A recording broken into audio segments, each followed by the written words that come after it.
ACH 5542, Bioquímica 1. Essa aula foi preparada com o livro Princípios de Bioquímica, de Leininger, sexta edição.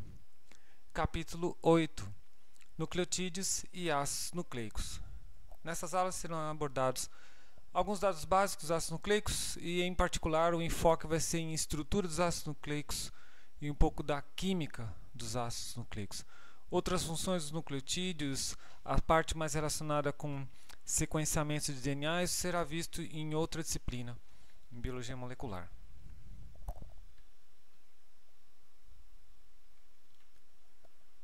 No livro do Leininger, figura 8.1, ele mostra a estrutura geral de um precursor de ácido nucleico, que é o nucleotídeo. Os nucleotídeos, eles são, pensando em termos de blocos, constituídos de uma base, que pode ser púrica ou pirimídica, ligada covalentemente a uma ribose, que está ligada covalentemente a um grupo fosfato. Perceba que a base púrico-pirimídica ele está ligado no carbono 1' da pentose e que no carbono 5' da pentose está ligado o grupo fosfato. E isso aqui são estruturas gerais de base púrica e de base pirimídica. Então, a base púrica ela é similar com a molécula de purina. Então, essa aqui é a molécula de purina. Todas as outras bases púricas elas têm essa cara, né? No caso aqui seria adenina e guanina. Citosina e timina são pirimidinas, então elas têm mais a cara dessa molécula aqui, que é a pirimidina. Essas moléculas têm uma numeração que lhes são próprias, então a base da purina, o primeiro átomo aqui é esse nitrogênio, e aí você começa a contar no sentido anti-horário, 1, 2, 3, 4, 5, 6, e aí daqui no sentido horário, 7, 8, 9. E na pirimidina você tem também no sentido anti-horário 1, 2, 3, 4, 5, 6. Então, o que é importante lembrar aqui é que na pirimidina, esse daqui é o nitrogênio 1. E na purina, esse é o nitrogênio 9, que é por onde ocorre a ligação covalente com a pentose, com a ribose.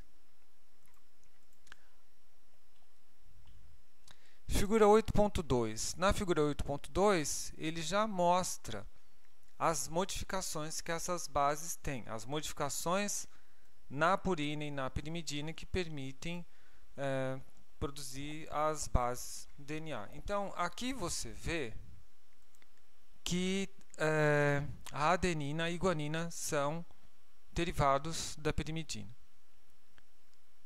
E aí você vê que aqui eu tenho um NH2 e aqui eu tenho outro NH2. Lembra que isso daqui ele está exposto ao solvente, pode interagir com água, pode protonar.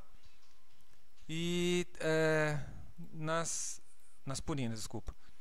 E aqui nas pirimidinas eu tenho citosina, timina e uracila, que está no RNA, mas também é uma pirimidina. Então ela é parecida com a piridina. Então aqui está o N9 e aqui está o N1 delas. Observe que essa daqui também, né? Eu tenho condições de interagir com a água por ponte de hidrogênio aqui e nesse nitrogênio aqui. Aqui eu também tenho condições de fazer ponte de hidrogênio nesses outros átomos. Então, por ter nitrogênio e oxigênio nessas moléculas, você já espera que elas possam fazer pontes de hidrogênio produtivas. E essas são determinantes da estrutura do DNA.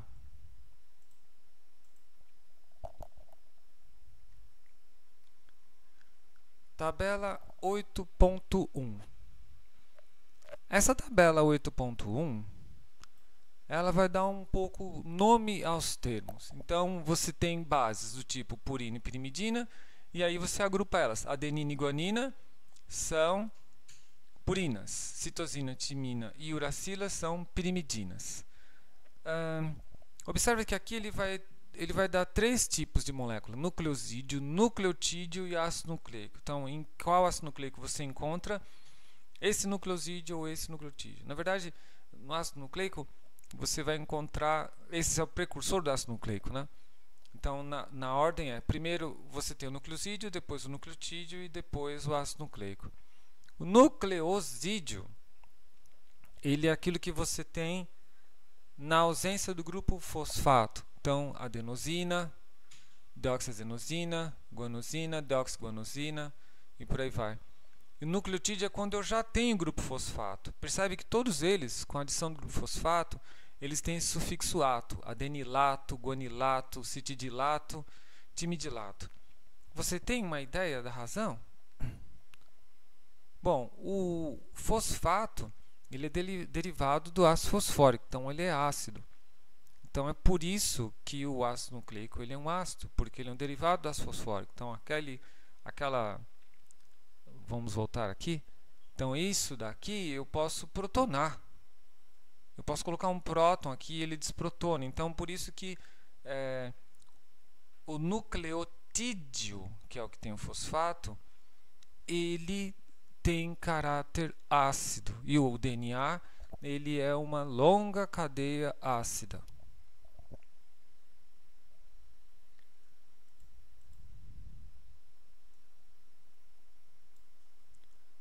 Agora, vamos para cá. Isso daqui é a figura 8.4 do livro. Então essa figura ela vai adentrar um pouco mais nessa coisa da notação. Então a gente viu o nome. Eu poderia, na verdade, até pular da tabela e mostrado só isso daqui, né? Que acho que é mais útil.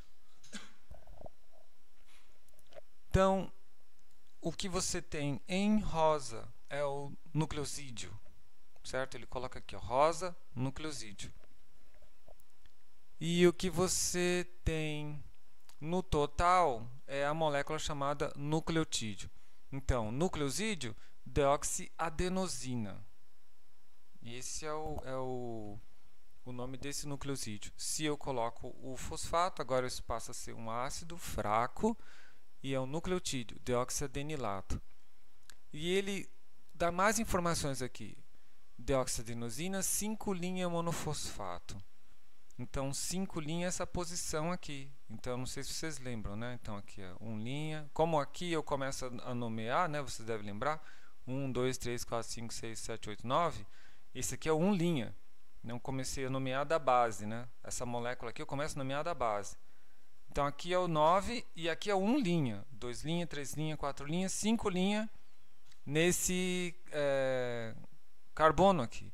E o que está pendurado no 5' é um fosfato. Por isso que é 5' monofosfato. Isso pode ser representado assim, A. Isso ele está falando em preto, né? Veja que aqui a notação é para o preto. Então, nucleotídeo ele pode ser representado assim, A.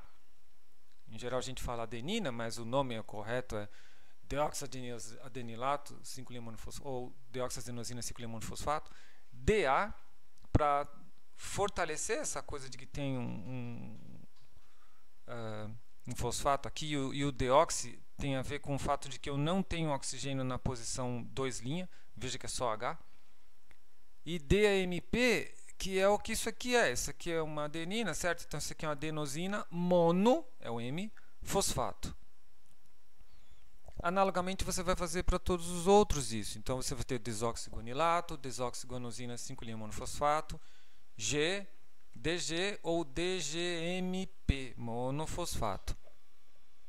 E aí você vai ter todos segundo a mesma regra, né? A timina, a citidina e enfim. Então aqui também vai valer tanto para os nucleotídeos do DNA, que são os desoxinucleotídeos, certo? Quanto para os nucleotídeos do RNA, que são os ribonucleotídeos. Perceba a diferença está na posição 2'. Aqui na posição 2' dos nucleotídeos que são incorporados no DNA não tem oxigênio. Aqui na posição 2' tem. Então, isso vai ter uma relevância muito grande em relação à estabilidade da molécula, né? Então, por exemplo, a Moderna, que fez uma vacina anti-Covid baseada em RNA, né? Ela tem problema com isso daqui. Então você tem que guardar, armazenar a vacina a menos 80 por causa dessa hidroxila.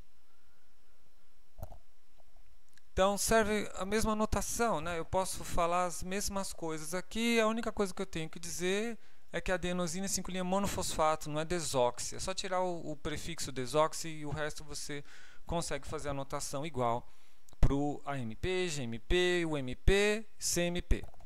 Então todos eles estão aí. São os nucleotídeos presentes no RNA. No RNA o T é substituído por U. Bom, agora, em uma visão que isso daqui é uma representação planar. A gente sabe que isso não é planar, que essas moléculas elas estão no espaço. Estão indo para uma visão mais espacial.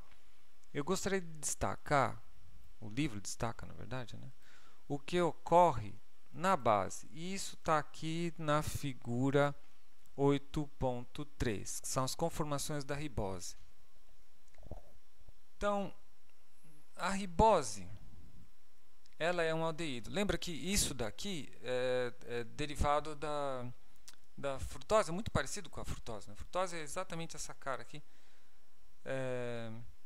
E quando isso cicliza, né, então eu tenho, vocês devem ter visto isso, né, que você tem um OH aqui que pode atacar esse carbono aqui que tem menos elétrons, porque esse oxigênio está sacando os elétrons dele. Eu ciclizo isso e formo a beta-furanose. Por que tem esse nome furano? Procure aí no Google Imagens o que é, como que é a estrutura do furano, né? A estrutura do furano é parecido com isso. E aí eu tenho um carboidrato formado. Esse carboidrato aqui vai ser usado para sintetizar o DNA. Com relação à sua organização espacial, aqui você tem que ter um pouco de imaginação, né, que isso aqui sugere que você está vendo uma imagem em 3D. Eu sei, é bidimensional, mas você tem que imaginar. Ele deveria ter feito as coisas talvez com um tamanho diferente para sugerir profundidade, né? Mas então aqui é a base, desculpa, a ribose, pentose. Aqui está a base. Como que a pentose pode se comportar? A pentose, aqui é o oxigênio, né? Então o ácido nucleico está ligado aqui. A pentose ela tem essas ligações aqui, ó. E isso daqui, embora você tenha uma estrutura cíclica, isso é móvel. Então eu posso ter esse carbono 2', que é esse aqui, ora acima do plano do anel, ora no plano do anel. Analogamente, esse outro também, o 3' também é móvel. Então eu posso ter ele acima do plano, onde que é determinado por esses átomos, ou eu posso ter ele abaixo do plano. Então quando for acima, C2' vai ser chamado C2' endo. Quando é abaixo, C2' exo. Então seria para dentro para fora, né? Na verdade. Então endo porque ele vai estar mais fechado, ele vai compactar o DNA. E exo porque ele vai estar aberto, ele não vai compactar o DNA. Então com isso você vê que a ribose ela vai conferir certa mobilidade local que permite compactar o ácido nucleico de uma forma ou de outra. Aí você tem várias combinações. Você pode ter C2' endo com C3' endo, C2' exo. Em geral, na verdade, os endos vão se repelir, né? Então, se você tem um C3' endo, você vai ter o C2' exo no máximo. Você não vai poder ter C2' endo porque vai ter interferência estérica e você vai acertar o plano, né? Mas, enfim, tem várias combinações que podem surgir disso.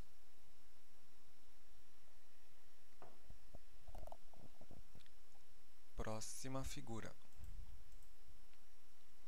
Dando continuidade a isso, eu vou pular essa parte aqui. Nós vamos direto para a figura 8.7, que já coloca tudo isso organizado na estrutura do ácido nucleico. Bom, aqui é óbvio que eu não vou falar sobre como o ácido nucleico é polimerizado. Isso será ensinado em biologia molecular. A disciplina de bioquímica, ela deveria tratar das 3 grandes partes estruturais do livro do Leininger. A parte inicial, o metabolismo, que é a segunda parte, né? Então a estrutura de biomoléculas, o metabolismo e aí a parte de DNA recombinante. Mas isso foi transferido para outras disciplinas. Então, eu não vou explicar como essas coisas se formam, mas você já pode inferir isso, imaginando que, por exemplo, esse OH que está aqui no 3' DNA deve atacar algum fosfato para poder fazer essa ligação. Bom, como que é a estrutura de um ácido nucleico? Aqui você vê que na extremidade 5' eu sempre vou ter um fosfato. É sempre assim. Sempre vai ter um fosfato na extremidade 5', ligado a uma ribose, ligado a uma base. Em 3' OH, como eu me liguei, eu associei a outro nucleotídeo, eu formo ligação covalente, e essa ligação em que tem o fosfato que está ligando o nucleotídeo anterior com o posterior é chamada de ligação fosfodiéster, porque o éster, se você lembra aí do cursinho, né, é C-O-O. Isso é um éster. Isso aqui é um fosfodiéster, né? P-O-O, P-O-O. Mesma coisa. Só troca o átomo, o heteroátomo aí no caso é fosfato. E aí você tem o A ligado no T, ligado no G. No final, se eu não adicionei mais nenhum nucleotídeo, eu vou ter um OH livre. E isso é chamado de extremidade 3'. Então, o DNA é sempre assim. Uma extremidade 5', uma extremidade 3'. Na extremidade 5' um fosfato, monofosfato. Na extremidade 3' uma hidroxila. Todos os nucleotídeos são ligados por ligações fosfodiéster. E, universalmente, isso foi uma convenção internacional, o DNA é sempre representado de 5' para 3'. Então, se eu fosse escrever isso horizontalmente, se eu fosse escrever isso aqui é o quê? ATG, certo? Eu teria que colocar primeiro o A, depois o T, depois o G, nessa ordem. E eu sei que esse A, que aparece primeiro à esquerda, é o A 5', e o G, que é o que aparece mais à direita, é o 3'. Então, essa é a convenção internacional. Isso é importante, que se você troca essa orientação, ele sintetiza uma molécula que você não quer. Então, é muito parecido com aquele problema de trocar a ordem dos aminoácidos nos peptídeos. E aqui é a mesma coisa, mas para o RNA. Então, eu não vou ter timina, eu vou ter uracila na base, e no 2' da ribose eu terei OH. E eu disse que isso aqui torna o RNA mais frágil. Bom,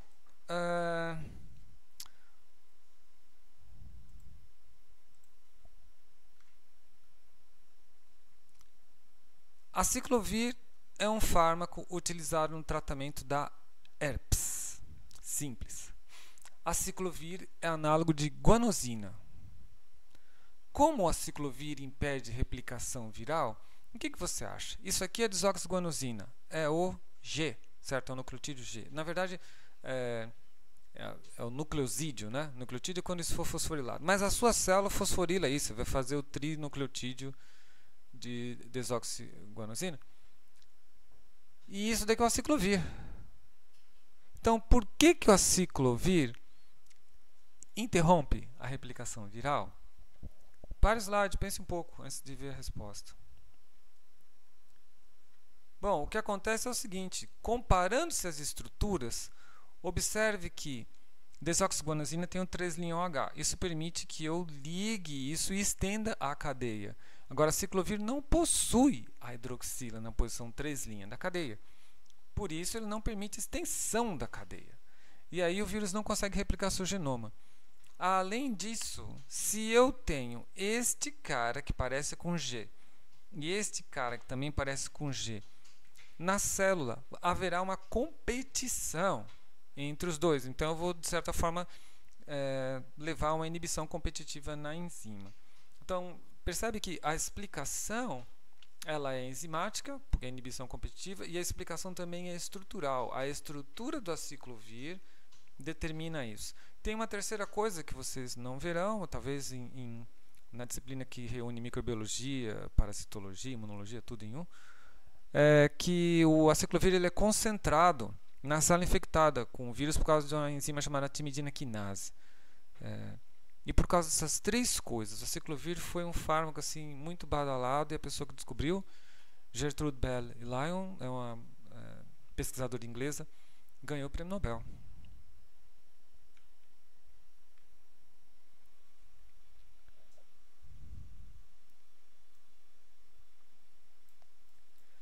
Figura 8-8. Bom, uma vez que a gente já sabe que o RNA ele é diferente do DNA, uma pergunta imediata é: por que o RNA seria mais frágil? Essa figura mostra isso para você. Observe, isso daqui é um RNA, certo? Então, 5 linhas no fosfato, assim como o DNA. Aqui ele mostra a cadeia interrompida, né? Mas se fosse o fim, seriam 3 linhas OH. A ligação fosfodiéster, e aqui está o OH. Então, o que acontece? Se eu tiver uma base, essa base pode ser a base da própria água. A água ela dissocia. Eu protono essa água aqui. Ao protonar isso, então isso aqui vai virar água. Esse elétron do hidrogênio passa para o oxigênio. Aí o oxigênio ele vira uma base, um nucleófilo fortíssimo, esse O-.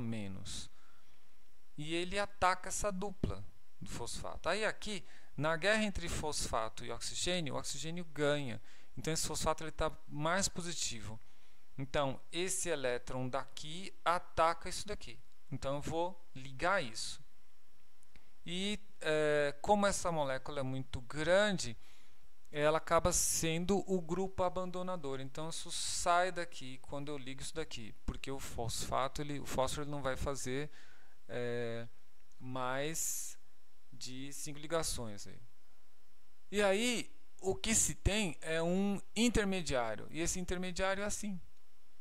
Eu acabei clivando o RNA. O RNA agora ele tem uma molécula livre aqui e essa outra molécula que termina aqui.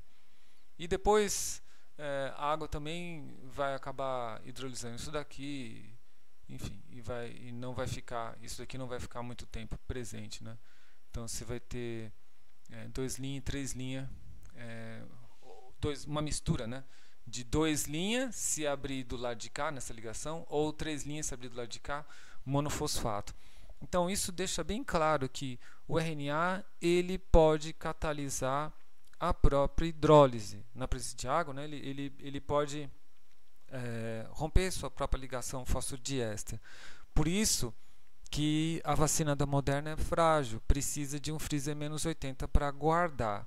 Ela é excelente, sem dúvida, mas tem esse problema. Eu trabalhei com RNA em meu doutorado, é uma molécula que você tem que isolar e já fazer o que você tem que fazer no dia. Porque você pode até guardar ela, mas a durabilidade da molécula é baixa. Ela vai degradando com o tempo e em uma semana você não tem mais nada no tubo. Então, no máximo no dia seguinte, você tem que prosseguir com isso. O RNA ele tem baixa estabilidade.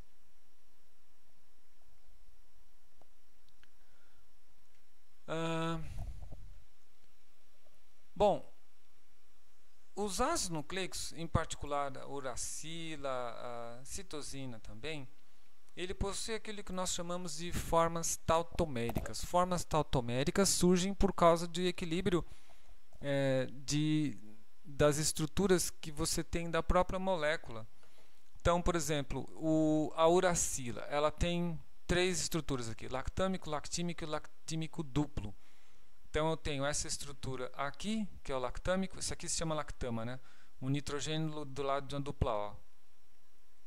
E isso daqui, se esse hidrogênio, se esse oxigênio se protonar, eu tenho lactímico. E se esse outro oxigênio também se protonar, eu tenho lactímico duplo. Então perceba que eu altero a estrutura da molécula. Isso vai ter consequências que certamente vocês verão em biologia molecular, né? Então isso explica várias coisas desses mecanismos que serão estudados a posteriori.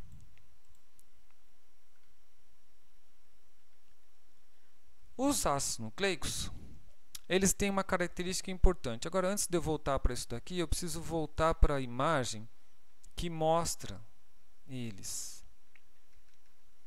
Então perceba que todos eles têm átomos com elétron desemparelhado, como por exemplo nitrogênio, e ligações duplas. Ó, ligação dupla na base. As bases, né, o que eu estou me referindo agora, tem ligação dupla, elétron desemparelhado. E ligação do elétron desemparelhado e ligação dupla são coisas que absorvem radiação. Então, eu tenho uma noção da presença, da quantidade dessas moléculas em função da sua capacidade de absorver luz. Então, aqui é uma imagem que mostra isso. Então, você tem várias soluções de vários mononucleotídeos, AMP, GMP, UMP, DTMP, CMP, e quanto que eles absorvem. E você vai ver que alguns absorvem, por exemplo, a AMP absorve muito mais que todos os outros, né? E alguns absorvem comprimentos de onda que outros não absorvem. Então isso tem a ver também com a transição eletrônica. Não sei se vocês aprenderam isso ou vão aprender isso em química. Mas o que importa aqui é que eu consigo mensurar a quantidade do ácido nucleico por conta dessa absorção. E isso permite quantificar isso. Em experimentos de bioquímica que você está trabalhando com enzima ou você está querendo fazer alguma reação, quantificar é importante. E é por isso que eu consigo fazer essas coisas, porque essas bases elas absorvem luz. E aí, olha que interessante. Aqui o comprimento de onda é o que a gente chama do ultravioleta, isso daqui. De 230 até mais ou menos 290, isso é ultravioleta. É ultravioleta distante, como eles chamam, né? É uma radiação de muita energia. Então, por isso que os ácidos nucleicos também, de certa forma, são frágeis, né? Eles, ao absorverem isso daí, eles podem alterar a sua estrutura também, né? Por isso que nós temos que ter cuidado com a exposição ao sol, aos raios ultravioleta. E tem um pico aqui, em 260. Em geral, uma medida de, por exemplo, se você quer saber a concentração do DNA, é medir a absorvância a 260 nanômetros, que tem um pico que é devido às adeninas. E você compara isso, essa absorbância, com a absorbância a 280 nanômetros. Você vê que aqui é bem baixo para todos eles, né? Em 280, quem apita, se você tem uma solução, né, você purificou o DNA da célula. Óbvio que sempre vem com a contaminação de proteína. Então, e as proteínas absorvem 280 por causa das tirosinas, os triptofanos. E se eu fizer a relação entre a absorbância 260 e 280, quanto maior esse número, né, 1.7, 1.9, 2, mais puro a minha preparação de ácido nucleico. Quanto menor o número, significa que absorveu mais o 280, mais impuro. Então também serve para isso daí. Então isso é bastante útil, essa relação. Agora vamos para esta figura.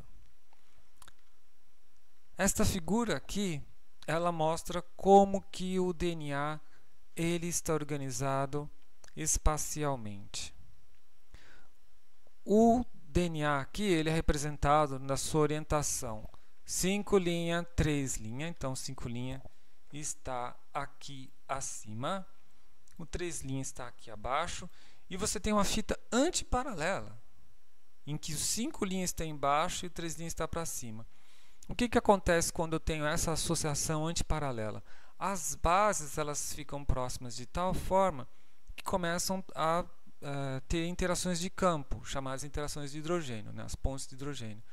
E você vê aqui que citosina e guanina fazem 3 pontes, adenina e timina fazem 2 pontes de hidrogênio.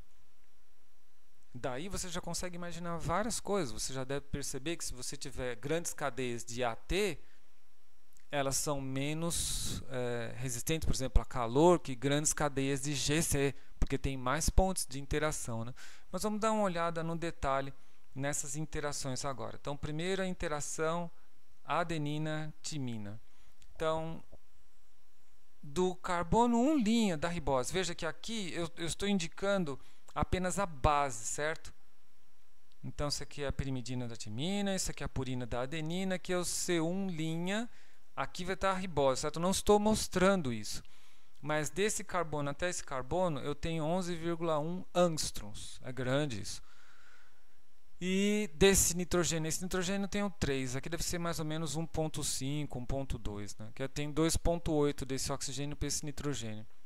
Seria legal se ele tivesse mostrado a distância aqui. Né? Mas para você ter uma ideia, pontos de hidrogênio boas são aquelas de abaixo de 1,7 angstrom. Né?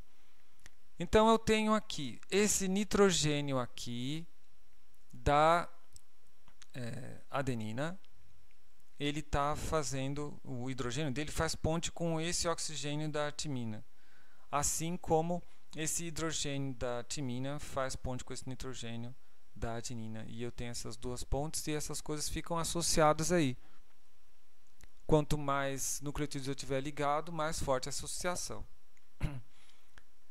E agora guanina e citosina, mesma coisa. Né? Então aqui você tem também uma distância muito parecida, né? É um pouco menor em relação à distância da adenina e timina entre C1' e C1', mas eu tenho 10,8 angstrom. Aqui eu tenho 2,9 angstrom de N para O, 3 para esse daqui e 3, mais ou menos 3 para esse daqui. Então você vê que todos eles são parecidos, né? Na ordem de 3 angstrom de distância entre o nitrogênio e o oxigênio que estão envolvidos na ponte, na interação de hidrogênio. E aí você vê que a guanina e a citosina é o caso inverso, né? Tem a pirimidina aqui, a purina aqui, o oxigênio faz ponte com esse nitrogênio que está ligado aqui na citosina, esse hidrogênio faz ponte com esse nitrogênio da citosina e esse outro hidrogênio faz ponte com esse oxigênio da citosina.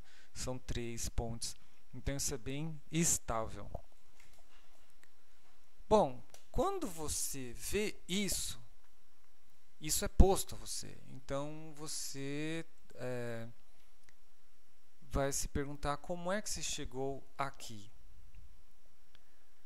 Quem encontrou essa estrutura, quem publicou, na verdade, né, essa estrutura, foram esses dois pesquisadores, James Watson e Francis Crick. Eles estavam trabalhando na Inglaterra, o Watson era dos Estados Unidos, estava fazendo o pós-doc dele na Inglaterra. Né? Mas eles tinham muita informação da época que foi muito útil para responder qual é a estrutura do DNA, estrutura tridimensional. A primeira coisa que eles tinham era isso daqui, as 4 regras de Chargaff. Então Chargaff era um pesquisador que estudava composição de bases de moléculas de DNA. E estudando a composição de bases de moléculas de DNA de vários organismos, a gente já tinha demonstrado que o DNA era o material da herança. Né? Não sei se vocês leram isso daqui. Então, DNA extraído de uma linhagem virulenta dessa bactéria, Streptococcus pneumoniae, quando era injetado na linhagem não virulenta, tornava as bactérias virulentas. Então, alguma coisa foi transmitida. Né? Então, o pessoal já sabia que o DNA é quem continha informação. Mas Erwin Chargaff ele chegou à seguinte conclusão a partir das análises dele. A composição de base do DNA, em geral, varia de uma espécie para outra. Óbvio, né? Tem variação, mas ainda assim tem uma grande semelhança. Então, nós, hidrosófilos, nós temos, em termos de... Não a parte... Bom, vocês vão conhecer que o DNA ele não tem só a parte que codifica genes, tem outras partes. Mas em relação à parte que codifica gene, nós somos muito parecidos, quase 98%. Mas, sem dúvida, há diferenças. Há diferenças e há semelhanças marcantes. Mas para o Chargaff, então, varia. E isso não tem como negar. Amostras de DNA isoladas de diferentes tecidos da mesma espécie têm a mesma composição de bases. Isso é muito bom, porque significa que se todas as células do seu rim, célula do seu baço, célula do coração, célula do cérebro, têm a mesma estrutura, têm o mesmo ácido nucleico, a mesma composição, isso sugere que esta célula, que esse ácido nucleico contém informação para gerar todos esses tipos de célula. Então, mas se ele gerou todos esses tipos de célula, provavelmente, como nós nascemos a partir de uma célula, é ele quem guarda as informações da herança. Então, mais uma coisa apontando para isso. Né? 3. A composição de base de DNA em uma dada espécie não muda com a idade do organismo, seu estado nutricional ou a mudança de ambiente. Isso é bom, significa que, como não muda, é aquilo que é constante, aquilo que é herdado. E aí sim, aquilo que é mais importante, que ajudou muito o Watson Crick. Em todos os DNAs celulares, independentemente da espécie, o número de resíduos da adenosina é igual ao número de resíduos da timidina. Isto é, a quantidade de A é igual à quantidade de T. E o número de resíduos de guanosina é igual ao número de resíduos de citidina. A quantidade de G é igual à quantidade de C. Dessas correlações, conclui-se que a soma dos resíduos de purina é igual à soma dos resíduos de pirimidina, ou seja, A mais G igual a T mais C. Então, veja como isso é dramático. Se a quantidade de A é igual a de T, por que que é igual? Se a quantidade de G é igual a de C, por que que é igual? E por que que as purinas são igual, a quantidade de purinas é igual à quantidade de pirimidinas? Isso sugeriu muitas coisas e era muito difícil entender isso, mas geravam várias hipóteses, mas não tinha sido suficiente para resolver o mistério. Até que Rosalind Franklin, que trabalhava com Maurice Wilkins na Inglaterra também, Rosalind foi a cientista fantástica que conseguiu obter isso. Isso é o padrão de difração de raio-x de fibras de DNA. Ninguém tinha conseguido isso. E certamente Rosalind Wilkins, se tivessem tido a oportunidade, né, Rosalind veio a falecer depois, teriam resolvido a estrutura do DNA. Né?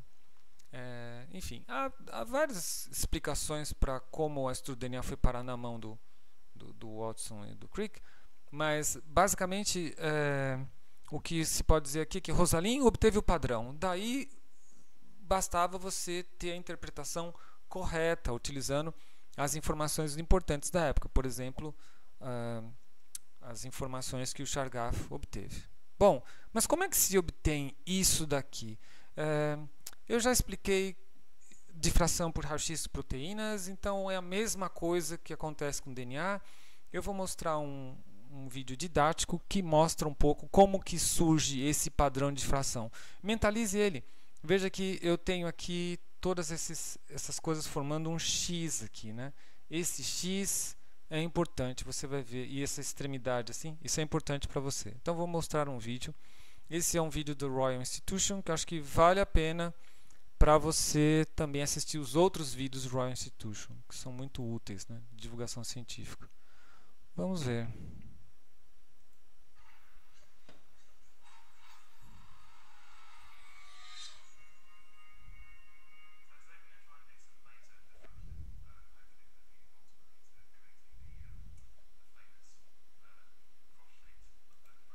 Então ele disse que ele vai usar a difração com laser para obter o padrão de X que nós acabamos de ver da difração do DNA.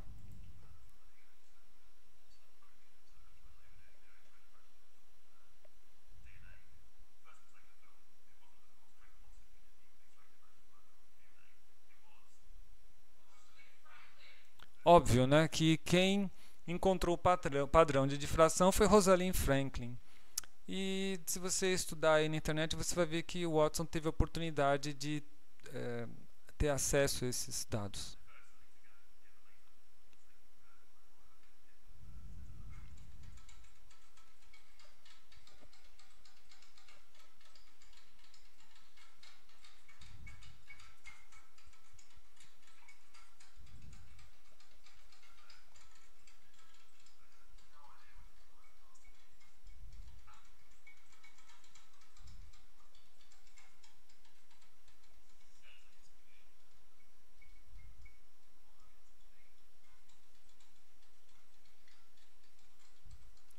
Como estava muito perto, ele deslocou. Esse é o padrão de difração de um fio. Aquele fio de zinco, fio galvanizado. Então o laser passa pelo fio e faz esse padrão de difração da luz.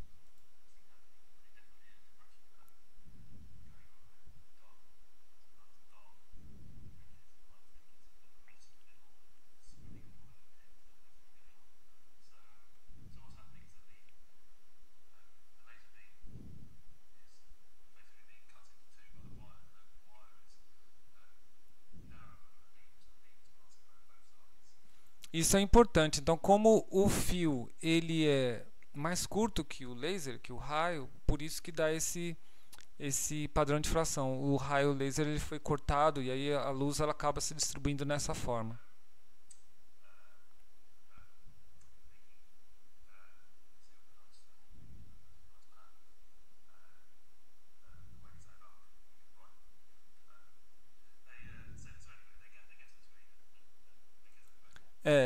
É que tentar explicar a difração desta forma, enfim, é uma simplificação didática, né? Eu entendo porque ele se confundiu um pouco.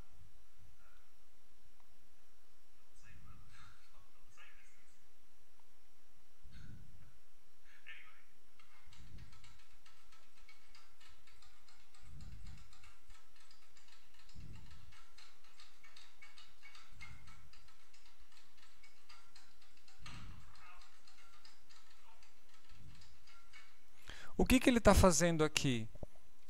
Ele já sabe, certo? Ele está tentando reconstruir o padrão. Ele não está querendo encontrar o padrão de difração do DNA. Então, como que eu reconstruo? Então, com laser, ele já sabe, né? Então, que o padrão de difração do DNA é de uma molécula em escada, em hélice. Então, o que ele faz é, cada patamar da hélice é um fio desse. Então, cada fio desse está num patamar e esses fios eles estão torcidos, formando uma escada em espiral, em helicoidal. E aí você vê o padrão que forma.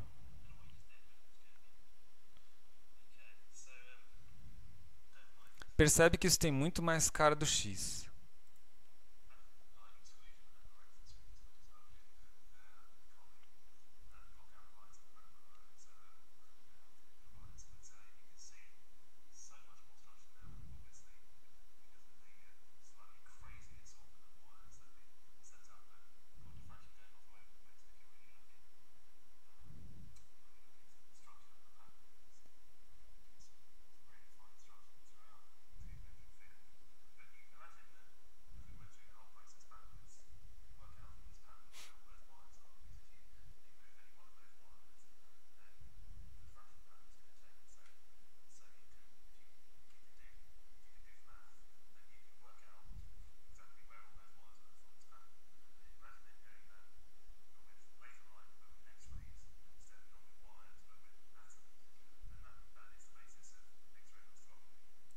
Então isso é importante. Uma vez que você tem o padrão, o que foi feito no passado é isso. Você tinha um padrão e aí você tinha que, usando matemática, reconstruir a estrutura. Então ele já sabia a estrutura, ele só fez alguma coisa que se parecia, difratou o laser assim. Eles não, eles tinham que imaginar. Então por isso que foi importante usar as regras de Chargaff.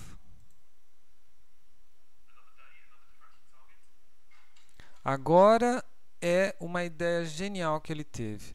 Então ele pega um bulbo de lâmpada pequena para fazer a difração.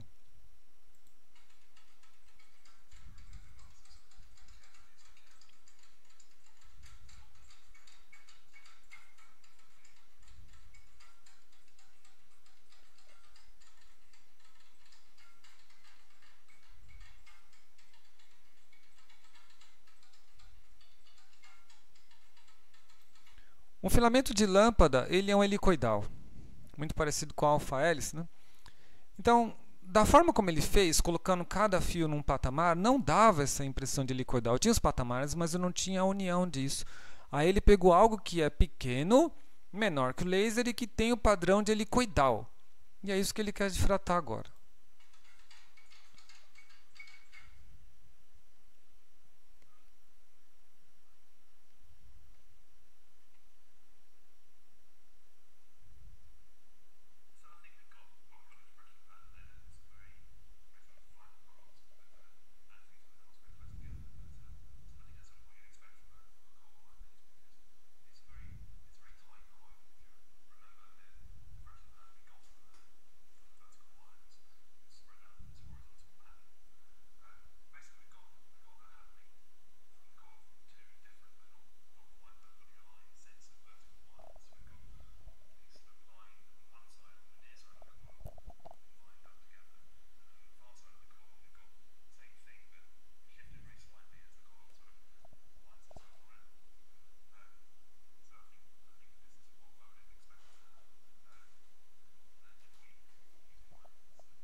Então percebe que quando você altera a distância da mola, quando você estende a mola, você mexe com um padrão.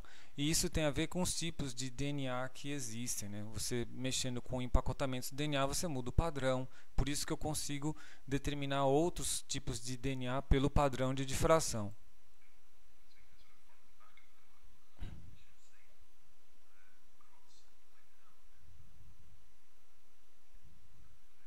Bom, aqui já está evidente, né? Ele obteve o padrão de difração de Rosalind.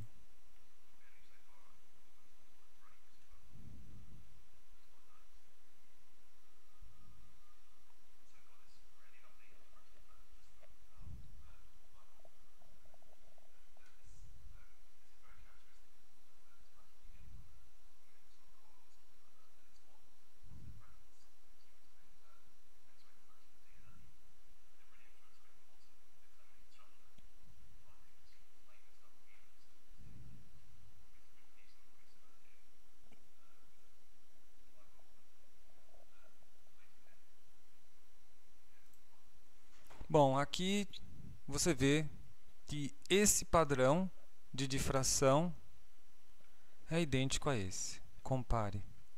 Então esse é o feito com o filamento da lâmpada que foi estendido da forma adequada, e esse é o que foi obtido por Rosalind Franklin.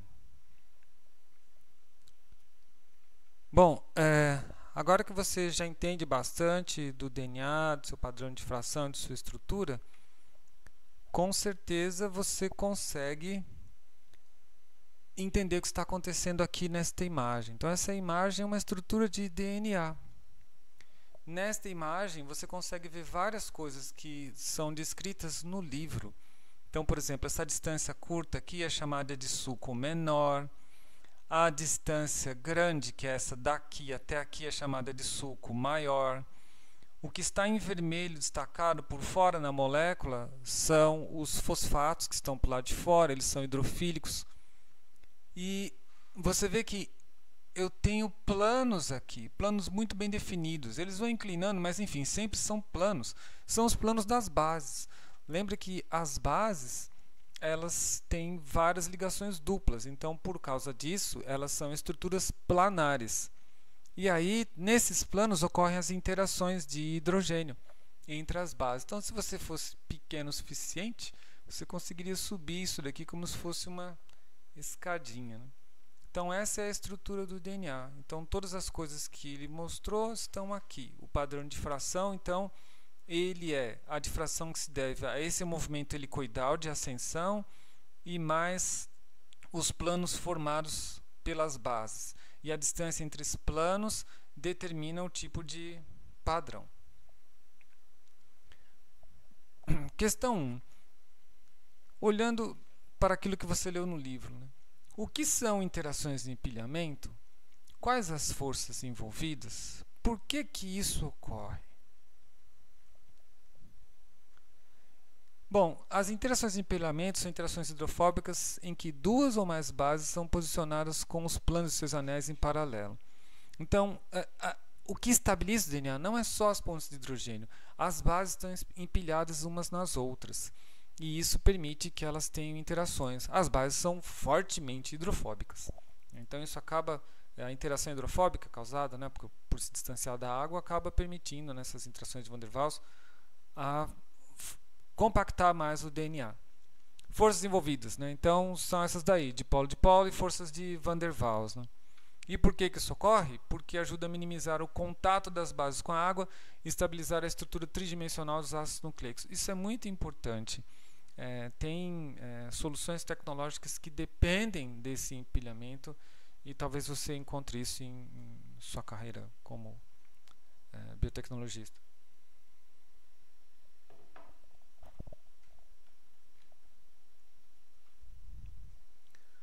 Continuando. Então, mais uma vez, né, parabéns a Rosalind Franklin que achou tudo isso. Também a Watson Crick resolvendo a estrutura. Enfim, Rosalind morreu antes de ganhar o Nobel. Quem ganhou o Nobel foi o Wilkins, Watson e Crick. Essa figura 8.13 é a figura que mostra o DNA que o Watson Crick encontrou. Então aqui tem esses nomes das coisas, né? Então você tem o sulco menor, que é essa distância, o sulco maior, que é essa distância daqui para cá, você tem o pareamento das bases, você tem esse passo aqui que é de 3,4 angstrom, e esse passo, para eu conseguir dar uma volta completa e chegar até aqui em uma das fitas, é 36 angstrom. E o diâmetro da molécula é 20. Então isso aqui é nesse modelo. Esse é um modelo de varetas, que é o modelo que o Watson Crick usou. E esse é o modelo de bolas. Então, se você assiste Big Bang Theory, você já deve ter visto isso, que eles têm um modelo desse na sala, né? Então, o que está em azul, aqui acho que as cores não foram bem escolhidas, mas enfim. O que está em azul são os fosfatos, o que está em amarelo são as bases. Então, ele não distinguiu os átomos aqui, né? Então, chamou base tudo de amarelo. E aí sim, permite você ver o sulco maior e o sulco menor. Então isso é importante, esses sulcos aí são alvos de enzimas, né?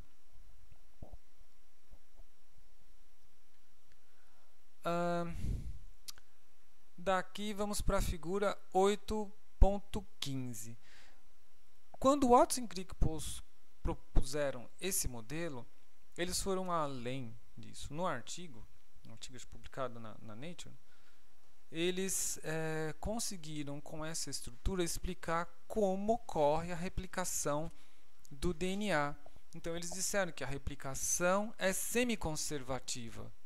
Deve ser semiconservativa, porque eu consigo, tendo uma fita como molde, sintetizar a outra, que é o que acontece aqui. Então, tem uma fita original. Essa fita original provavelmente deve se separar e ela é usada como molde para sintetizar as fitas novas. E aí eu teria duas cadeias filhas de DNA que são idênticas à cadeia que as originou. Então, isso foi de fato uma revolução. Na década de 50 foi uma grande revolução descobrir isso e até hoje a gente não conseguiu aprender suficientemente tudo o que gostaríamos sobre o DNA. Somos muito longe de entendê-lo completamente.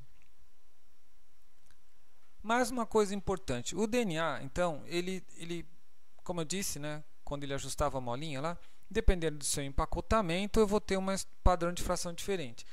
Além de eu ter aquela alteração conformacional na base, eu também tenho esse tipo de alteração conformacional que se dá pelo fato de todos esses ângulos aqui rodarem. Então aqui eu tenho uma ribose, certo, que está ligada numa base. Aqui vai ter outra ribose, outra base, mas entre essas duas ligações fosfodiésteres, entre uma base e a outra, todas essas ligações giram. Então eu consigo produzir várias conformações, vários tipos de compactação ou descompactação. Eu posso girar isso de forma a estender o máximo, ou eu posso torcer isso de forma a ser o mais compacto possível. Além disso, a última coisa que também gira, que não está representado aqui, é que a base que está ligada no C1', ela também gira. Então eu tenho duas conformações. Por exemplo, para a adenosina, né? Eu vou ter a conformação SIN, em que, imagine como se fosse uma bandeirinha, né? A adenosina está apontando para a ribose, e aqui a conformação anti, a adenosina está apontando para fora da ribose. Então elas estão em oposição. Então isso também vai alterar o tipo de empacotamento de DNA. E isso também ocorre nas bases pirimidínicas também. Eu posso ter o SIN e eu posso ter o anti.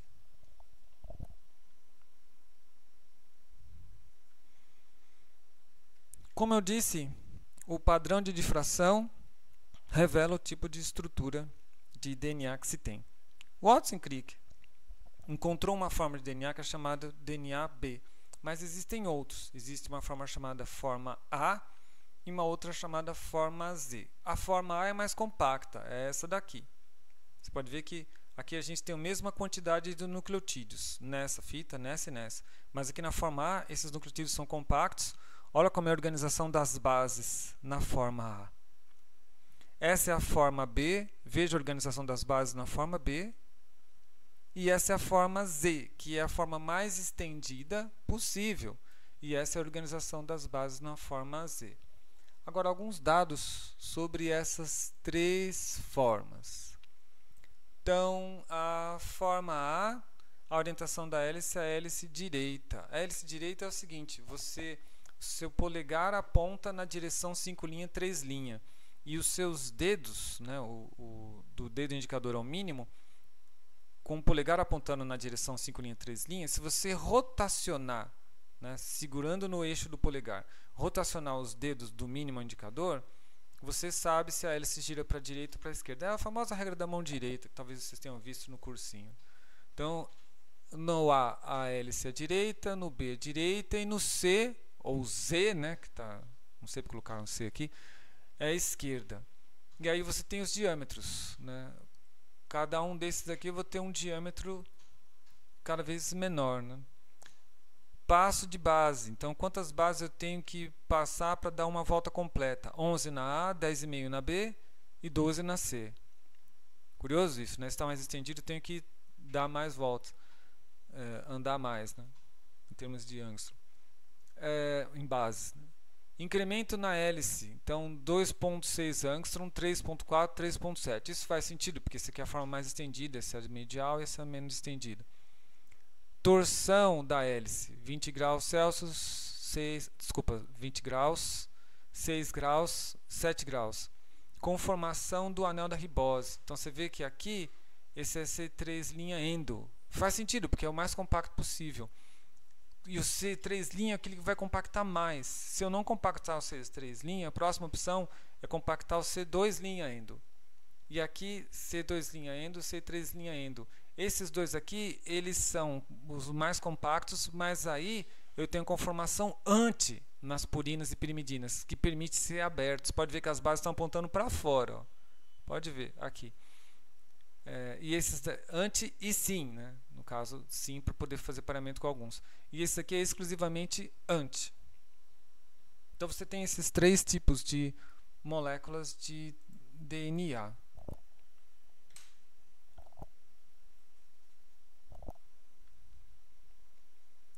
Bom, existem vários pareamentos possíveis, né? Esses pareamentos Watson-Crick tem outro pareamento que nós chamamos de pareamento Hoogstin.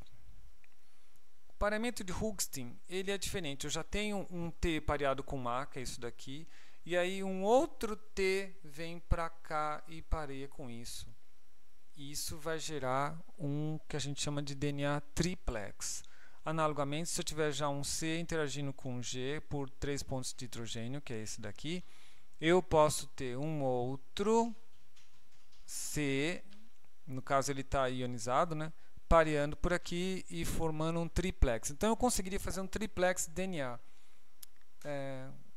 Há muito tempo atrás acreditava-se que você conseguiria modular a expressão gênica usando esses DNA triplex, mas as vacinas de DNA ainda estão em curso, né?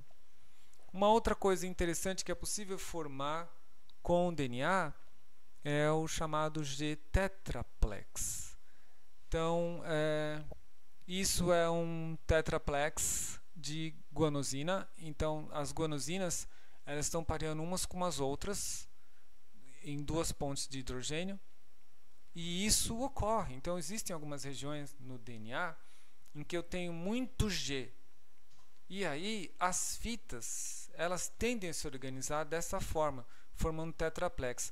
E isso tem a ver com regulação gênica, porque se você tem um tetraplex desse formado e eu consigo estabilizar essa estrutura, eu não deixo o gene daquele lugar ser ativado. Então, os G-tetraplex, eles têm sido utilizados para procurar fármacos para terapia, né? Então, são regiões ricas em G, certo? Então, eu tenho, na verdade, isso daqui é um G, mas é uma fita, né? Uma fita com mais nucleotídeos. Mas os Gs eles estão de tal forma que eles formam isso daqui. Então, aqui você vê que eu tenho mais fitas para formar o tetraplex, né?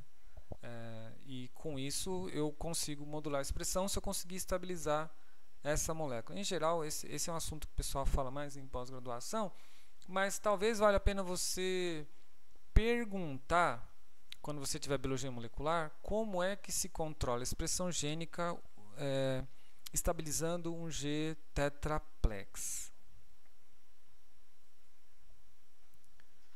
Essas são as estruturas possíveis de formação do G tetraplex. Eu posso ter o G tetraplex paralelo, então está todo mundo de 5 linhas, 3 linhas apontando para cima e os Gs vão parear aqui.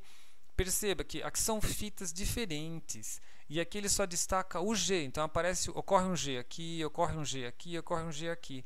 Mas eles estão de tal forma dispostos nas outras 3 fitas que eles pareiam.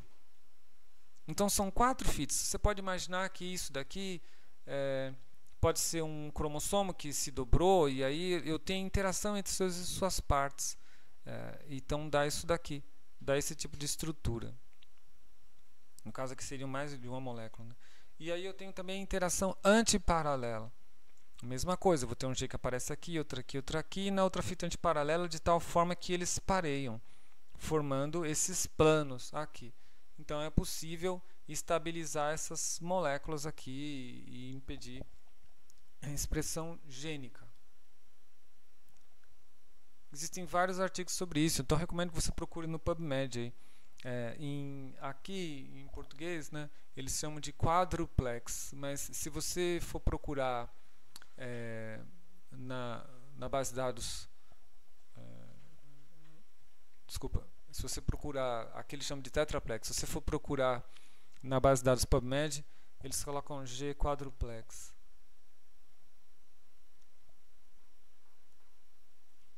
Isso daqui é coisa de 8.21, fala de coisas de biologia molecular, eu não vou abordar aqui. Então chegamos ao RNA. RNA é fita simples, então esse é o desenho da fita de RNA. Então você vê que todas as bases aí estão expostas, né?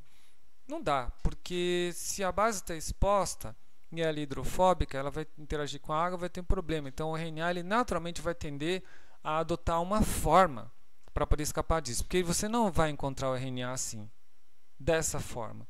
Claro, em alguns momentos ele estará assim, por exemplo, no interior do ribossomo, mas na maioria das vezes ele não está assim. Ele adota uma forma estrutural. E a forma estrutural é essa. Ele interage com ele mesmo. Então, algumas bases de RNA vão parear. A pareia com U, C com G, C com G, U com A. Claro, às vezes eu não tenho o pareamento perfeito, mas eu tenho o mínimo pareamento que permite formar uma estrutura que faça com que as bases escapem da água, né? Então, aqui o que a gente destaca são esses elementos aqui, ó. Quando você não tem pareamento, é protuberância, alças internas ou os grampos.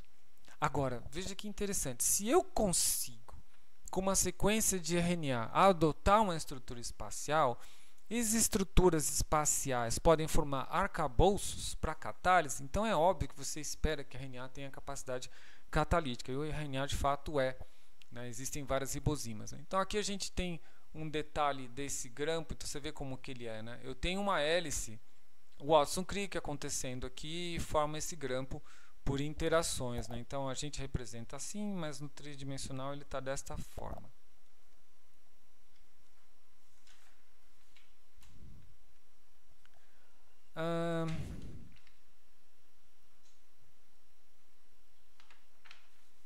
Agora,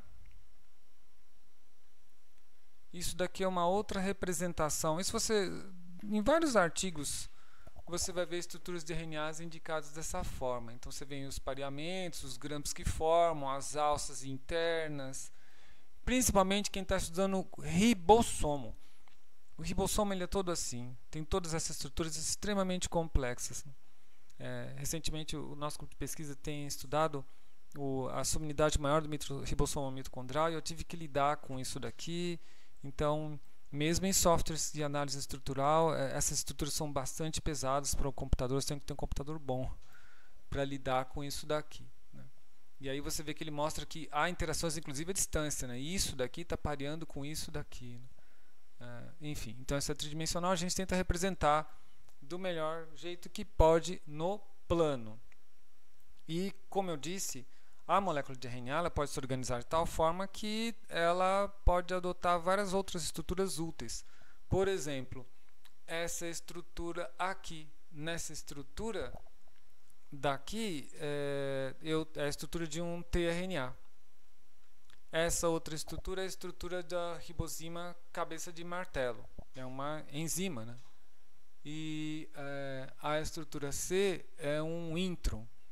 O intron vocês vão aprender em biologia molecular. É uma região do RNA que é excisada. Às vezes intron tem papel estrutural. Mas isso mostra para vocês quais são os tipos de estrutura tridimensional que o RNA pode adotar. São vários.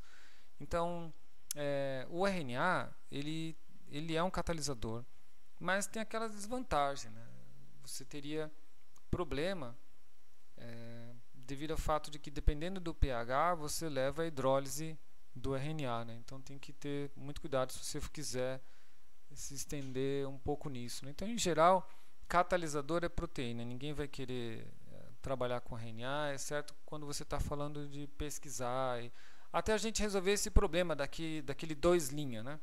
Se você conseguir resolver o problema de 2' lá, acho que não teria tanto problema, aumentaria a estabilidade da molécula.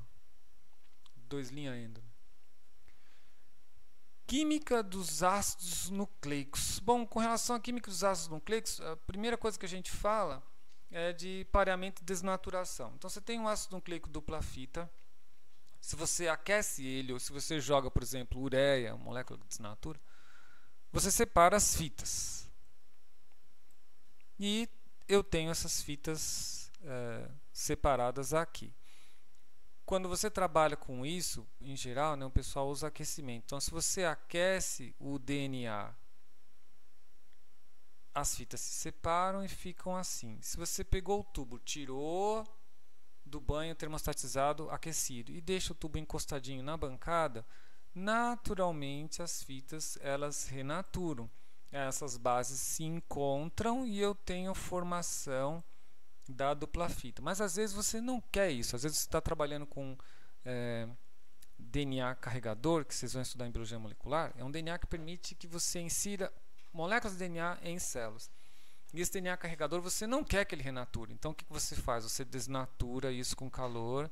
E quando as moléculas estiverem assim, você faz um choque térmico. Você transfere do banho lá a 94 graus Celsius e insere dentro de um balde com água e gelo. Então, o que acontece é que, como você reduz a temperatura muito rápido, não dá tempo dessas moléculas explorarem o espaço tridimensional e se encontrarem. Então, elas acabam não pareando. E esse DNA fica desnaturado por uma semana aí, até ele espontaneamente se renaturar. Então, isso é uma coisa que você pode fazer e talvez faça aí quando você lida com DNA no laboratório. O DNA, uma vez que ele desnatura e o pessoal passou a estudar um pouco esses efeitos da desnaturação. Então aqui você tem na figura 8.27 medidas disso, né? Medidas da desnaturação do DNA. Então, como que ele fez aqui? Vou destacar isso, deixar maior para você ver. Aqui eu tenho duas curvas de desnaturação. Então eu meço a desnaturação ao longo de uma rampa de temperatura. Então você vê que essa fita de DNA ela estava nativa até que de repente a desnaturação dela aumentou demais quando passou por essa temperatura. E aí esse TM, M é de melting, é meio ruim isso, mas enfim, né? Melting seria de fusão, né? Mas a fusão, na verdade, ele quer dizer de separação das fitas, né? Então, a temperatura em que eu tenho 50% de separação das fitas. E aí, aqui eu tenho 100% de separação. Uma outra fita de DNA, eu precisei dar mais energia e ele tem um TM maior. Então, com isso daqui, eu posso comparar as duas fitas, né? Eu sei, só olhando essa curva aí, que provavelmente a fita de DNA da curva vermelha, ela deve ter mais GC, porque eu precisei dar mais energia, então deve ter mais pontos de hidrogênio aí, né? Enquanto a azul deve ter menos pontos de hidrogênio. Aí eu não sei se você vai conseguir imaginar isso. Como que você mediria essa desnaturação? Você imagina aí? Aí você tem que olhar aquele slide, aquela imagem da curva de absorção, né? Se a base está dentro do DNA, ela está escondida, então ela absorve pouca luz. Mas à medida que eu desnaturo o DNA, a absorção de luz das bases aumenta. Então é isso que permite medir. Eu meço a absorção de luz e aí eu consigo acompanhar se o DNA está desnaturado. Então assim que é feito essa medida aqui. E aí, o Chargaff e muitos outros fizeram esse tipo de coisa aqui, que é bem interessante, né? Aqui eu tenho a quantidade de GC de nucleotídeos em várias fitas. Então eu tenho fitas aqui que tem 0 GC, 20, 40, até 80% de GC. E aqui eu estou aumentando a temperatura. E aí você vê uma coisa que é esperado. Você sabe disso, porque você olhou essa curva aqui. Quanto maior o número, a quantidade, o percentual de GC da molécula, maior a temperatura necessária para desnaturar. Agora pense, existem regiões do DNA que são riquíssimas, mas para sequenciar o DNA eu tenho que ter DNA linearizado. Então isso a gente chama de regiões de alta complexidade, isso é muito difícil de sequenciar. Tem genomas que são riquíssimos em GC, principalmente dos organismos que vivem nos geysers, né? Bactérias termófilas, né? Então você espera que tenha isso para poder aguentar lá o extremo de temperatura, né? Mas isso é uma coisa boa, porque significa que é uma propriedade que você pode controlar em moléculas que você estude.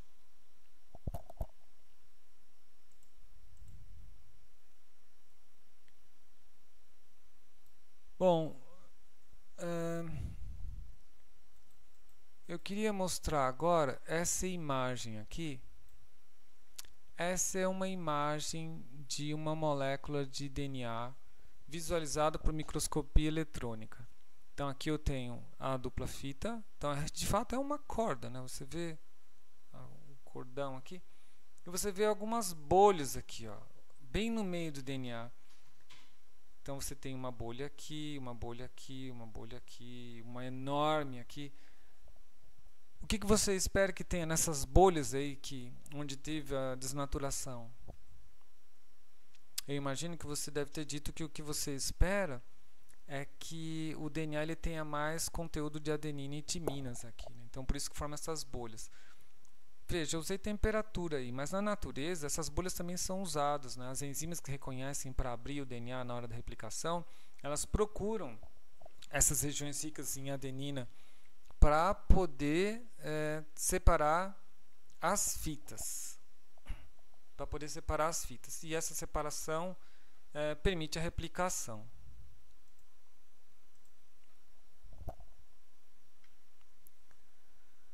Bom, vamos fazer uma pergunta aqui. Não sei se vocês vão conseguir responder sobre o tetraplex. A porfirina 5, 10, 15, 20 tetra N-metil 4 piridilo TMPYP4, é isso daqui, ó. Essa molécula. É um composto capaz de interagir e estabilizar o G-quadruplex nos telômeros dos cromossomos. Então, aí você já sabe que o telômero, a extremidade do cromossomo, forma o G-quadruplex, ou G-tetraplex. Comportando-se como inibidor da telomerase. Telomerase é uma enzima que estende o comprimento dos telômeros, da extremidade do cromossomo. A telomerase é uma enzima fortemente ativa em células tumorais. E, no fim das contas, é por isso que o câncer ele é uma célula imortal, porque ele estende os telômeros quanto ele quiser. Aí ele pergunta uma coisa simples para você. Então ele combina os quadruplex com desnaturação. Como seriam as curvas de porcentagem de quadruplex enovelados versus temperatura na ausência e na presença de TMPYP4? Tente desenhar. As curvas seriam assim. Então, aqui eu tenho veja que eu estou medindo aqui o enovelamento do quadruplex, né? É simplesmente medir a absorbância, calcular 1 sobre a absorbância, né? Então aqui está o meu quadruplex montado, aqui está o meu quadruplex desmontado. Então, em preto é a curva na ausência do meu TMPYP4. Então você vê que à medida que eu aumento a temperatura, ele vai ter um ponto de fusão, né, em mais ou menos 44 44, 45 graus Celsius. Se eu adiciono TMPY, ele vai se ligar aqui. Então você vê que ele está associado aos Gs. É isso que essas moléculas fazem. Então eu travo isso. Então eu tenho mais interações de hidrogênio. Logo, quando eu desnaturar isso, eu vou ter que ter mais energia para poder separar isso. Qual é a boa aí?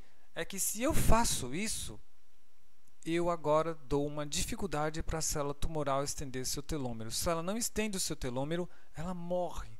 Então seria uma terapia potencial para o câncer. É óbvio que você tem G quadruplex em várias regiões do seu genoma. Então isso não é tão simples assim. Mas são essas moléculas que possibilitariam você, dentro de uma janela de tratamento aceitável, né? Por exemplo, fornecer para o indivíduo essa molécula que impede que a célula se replique, e como ela não se replica, aí sim você entra com quimioterápico que vai reduzir a população dessa molécula.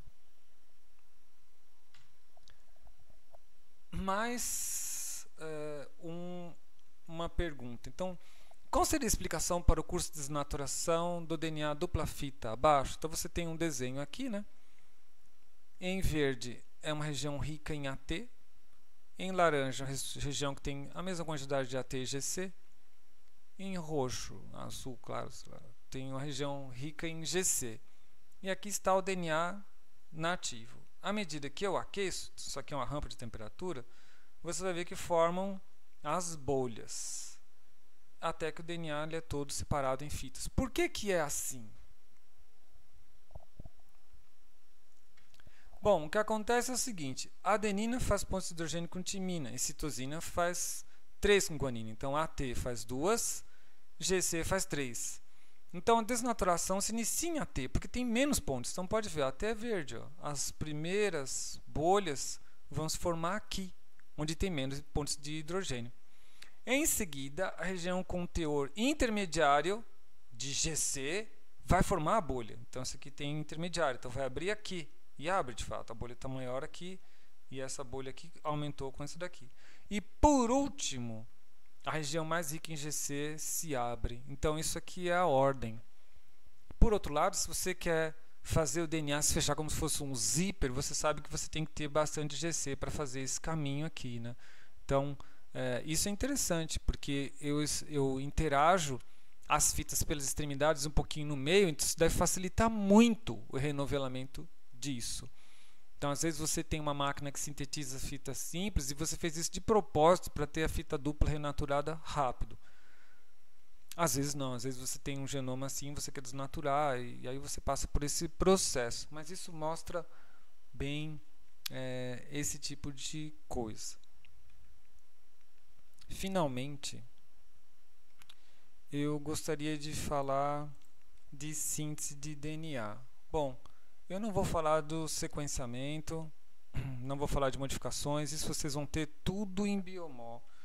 Então não é necessário repetir essas coisas aqui, você pode estudar por conta.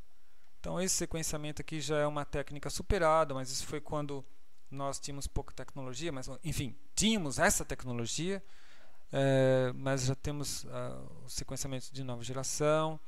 Isso aqui na minha época, quando eu fazia o doutorado, essa era a técnica mais empregada, que era um método de Sanger, que é exatamente este aqui, só que utilizando sondas fluorescentes, que são essas coisas coloridas aqui, que eram detectadas por um detector, quando excitadas por um laser, e formavam essas curvas.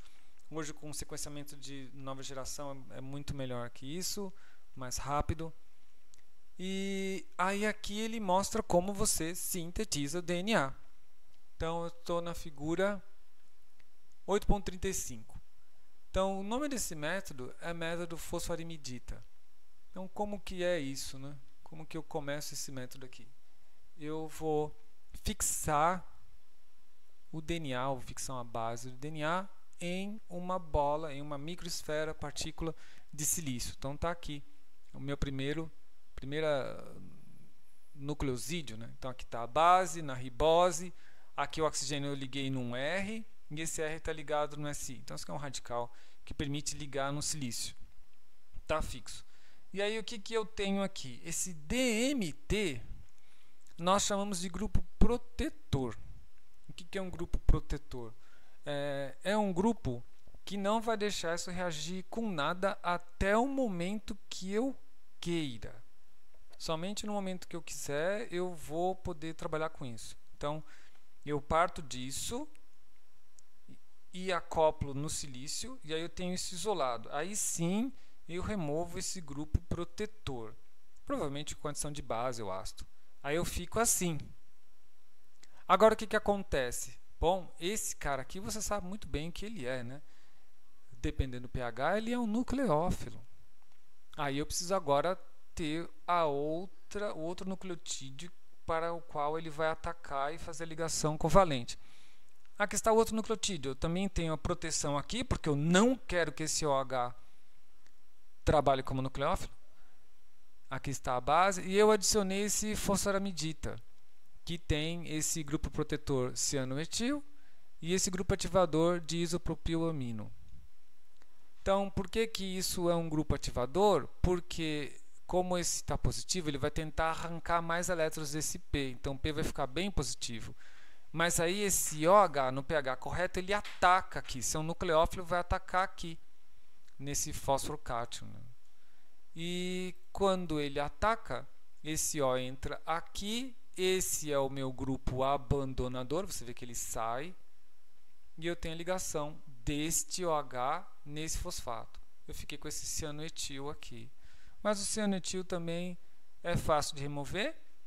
Então você oxida isso para ter um triéster, né? Então você tinha isso daqui na forma que não era éster, mas você oxida para ter na forma de um éster. Então aqui você forma uma ligação fósforo de éster.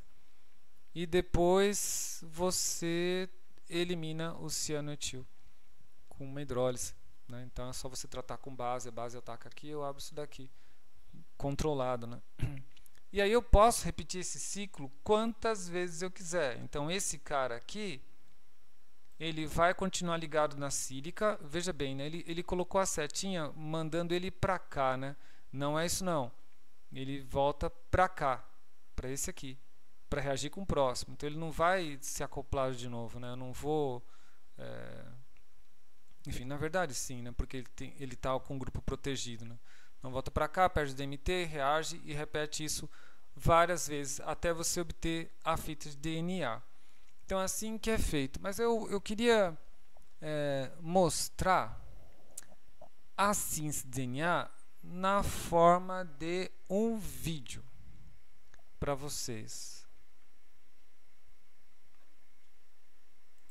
Então, isso aqui é uma empresa chamada GeneArt. Eles fazem síntese de DNA. Vamos ver o que eles ensinam para nós aqui.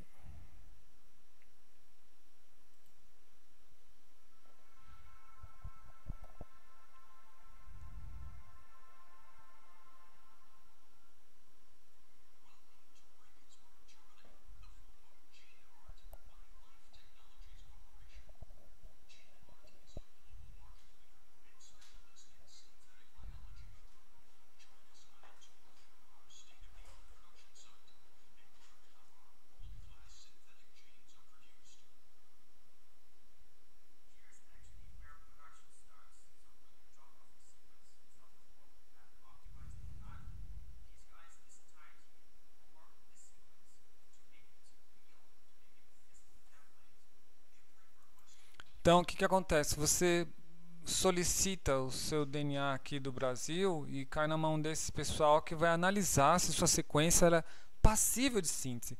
Como eu disse, né? Sequências ricas em GC vão dar trabalho. Bom, isso também é importante. Eu não posso sintetizar o que o cara quer, né? Então, se o cara quer sintetizar alguma toxina, alguma coisa que é perigoso, que tem um potencial para ser usado como bioterrorismo, eles vão verificar isso também e perguntar se você tem alguma autorização governamental, enfim, né? Mas em geral acho que eles vão rejeitar isso, né?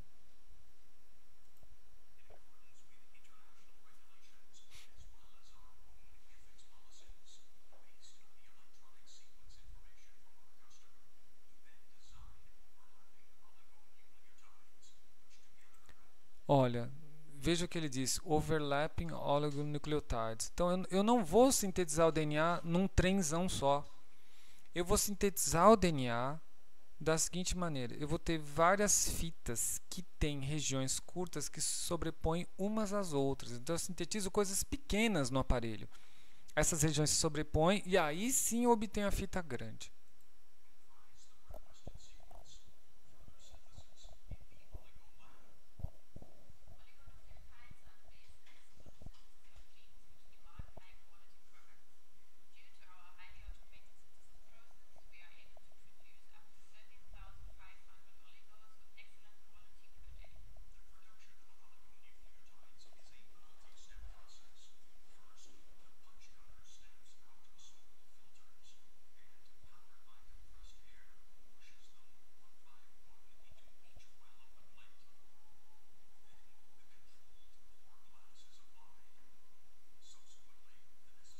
Então a máquina colocou esses filtros e eu consigo colocar esse vidro onde já está ligado uma pré-sequência.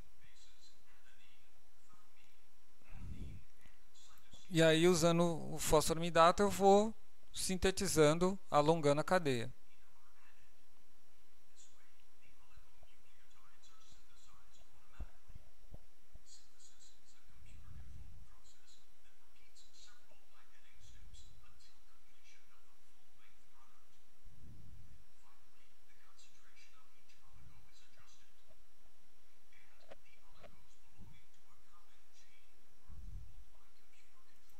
Então aí você vê, em cada poço desse foi sintetizado uma região do DNA completo que você tem interesse.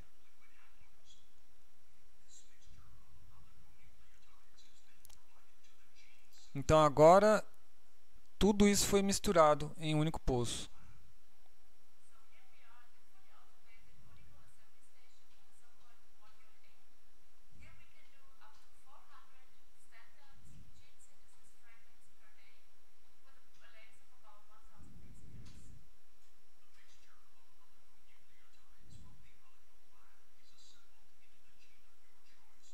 Aqui acontece o overlap. Então você vê que a síntese é feita assim: eu sintetizo algo que vai ter um pedaço de sequência que parei aqui. O mesmo paramento Watson-Crick que tratou-se nessa aula. Então eu sintetizei coisas pequenas, mas elas pareiam e formam um todo.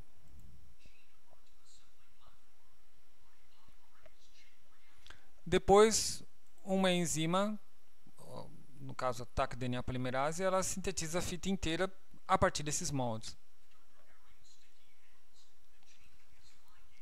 Ao final, ele colocou isso que ele chama de sticky ends, que são terminais coesivos para permitir clonagem em um vetor. Um vetor é um plasmídio. Clonou no plasmídio. E depois esse plasmídio ele é transferido para uma bactéria.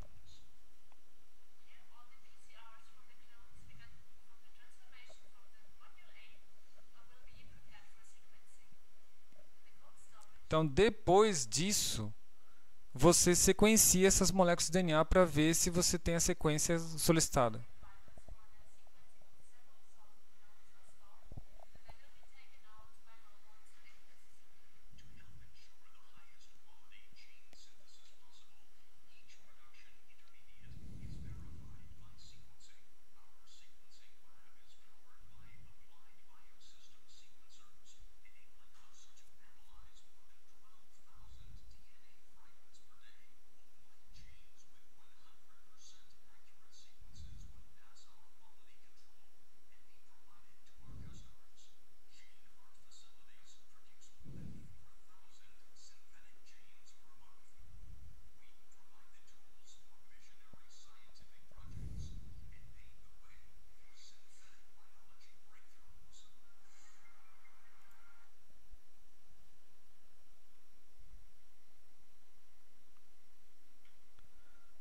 Bom,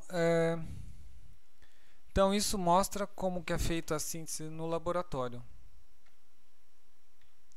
Concluo assim a aula de nucleotídeos e ácidos nucleicos.